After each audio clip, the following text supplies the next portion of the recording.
Red Dead Redemption 2 is upon us. These are massive story-driven games with huge casts of characters, so there's a ton to get caught up on. This is the story of Red Dead so far. Rockstar's journey to the Old West began with Red Dead Revolver, the tale of bounty hunter Red Harlow, but the series really came alive with Red Dead Redemption and the story of John Marston. In the year 1911, the Wild West is becoming less wild, and retired gunfighter John Marston has a problem. Blackmailed by government agent Edgar Ross, John is tasked with hunting down a killer and former friend named Bill Williamson. But Williamson is holed up with a gang in a nearly impregnable fort. John's conversation with Bill goes pretty badly.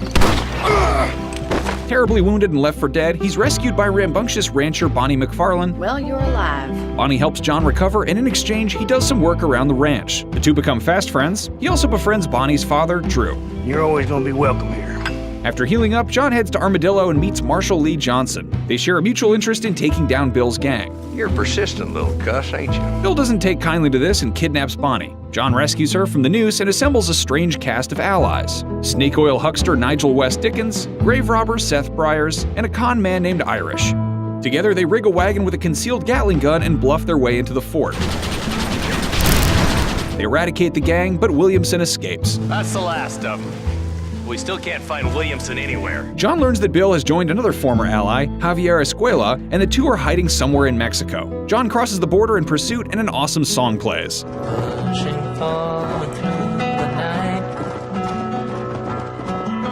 John meets a retired old gunfighter named Landon Ricketts who teaches him a few tricks. Before he knows it, John is playing both sides in an ongoing Mexican revolution, working with the rebels and the government alike as he searches for Bill and Javier. After rescuing revolutionary leader Abraham Reyes from the firing squad, John is betrayed by Captain Vicente de Santa. Reyes returns the favor and saves John from being executed. John catches up with De Santa and deals with him, then accompanies Reyes in an attack on a fort where Escuela is waiting. John takes Escuela and turns him over to Ross. The revolution reaches its climax, and John finds himself in the thick of the battle outside the palace of the tyrannical Colonel Allende. After a pitched battle, John spots Williamson escaping in an armored wagon and rides him down. After a final encounter, he leaves Bill's body in the dirt. I'll come quietly. Returning to America, John is strong-armed by Agent Ross into tracking down the leader of his old gang, Dutch Vanderlinde. Cornering Dutch doesn't prove easy. The old outlaw is wily. Preying on desperation, he's recruited a powerful gang including many young Native American men looking for a better life. Dutch has long dreamed of creating a sort of better outlaw society outside of regular society's norms, but he's gradually become mad and murderous. With the help of a Native American named Nastus and a disgraced and craven writer named Harold McDougal, John manages to locate Dutch. He's almost killed for his troubles as a bullet fired by Dutch glances off the binoculars John is holding. Several encounters with the Vanderlinde gang follow, in which Nastus is killed and McDougal is driven back east. Finally, John and Edgar Ross corner Dutch in the hills. Using a machine gun and an armored wagon, John overcomes Dutch's small army and pursues him up a mountain and through a mine. In the end, the old outlaw commits suicide. Our time has passed, John. John returns home to his small ranch to find it in disrepair. There, we meet his family. His wife Abigail, a former sex worker and associate of the gang, as well as their son Jack, who spent much of his childhood raised by outlaws. Hello, sir. We also meet a cantankerous old gang member named Uncle who lives under John's care. Why don't I get the warm and tender embrace? John tries to rebuild his shattered life after his long absence. He returns to the mundane tasks of the farm, buys cattle from Bonnie McFarlane, chases off crows, and tries to rebuild the rift that's formed between him and his teenage son.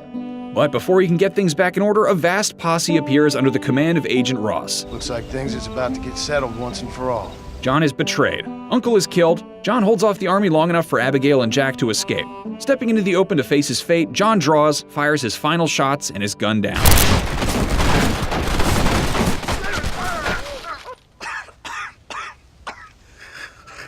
Three years later, Abigail Marston is also dead.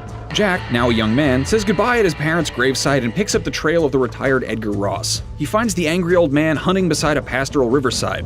The two draw on one another, Jack is faster, and Ross falls.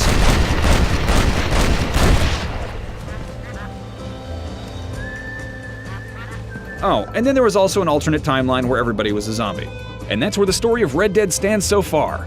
If you're late to the party, don't worry, because Red Dead Redemption 2 takes place way back in 1899 before Red Dead Redemption 1, where we'll meet younger incarnations of a number of the characters we know and love, as well as some new ones.